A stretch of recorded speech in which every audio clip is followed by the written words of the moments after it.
Mengatasi kekurangan air di sawah penghasil pangan di musim kemarau yang panjang, Kementerian Pertanian kini menerapkan kompanisasi sawah tak ada hujan. Sebanyak 11 provinsi menjadi fokus program kompanisasi sawah, termasuk Provinsi Sulawesi Selatan. Kompanisasi akan mulai dilakukan di Pulau Jawa.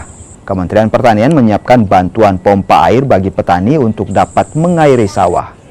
Langkah ini juga untuk menstabilkan pangan di tengah isu krisis pangan dunia akibat perubahan iklim. El Nino. Sekarang itu adalah kompanisasi. Oleh karena itu kami akan mendampingi Bapak Presiden tanggal 19, 20, 21 insya Allah di Jawa Tengah, melihat langsung kompanisasi yang kita sudah pasang, pompa-pompa yang kita sudah pasang, karena itu solusi cepat. Karena kalau membangun sawah butuh waktu 1, 2, 3 tahun. Tetapi kalau kompanisasi, begitu kita pompa air sungai naik ke sawah upland, sawah kering, kita ada hujan, itu bisa tanam 1 kali menjadi 3 kali tanam. Nah inilah solusi cepat dari Bapak Presiden mensupport.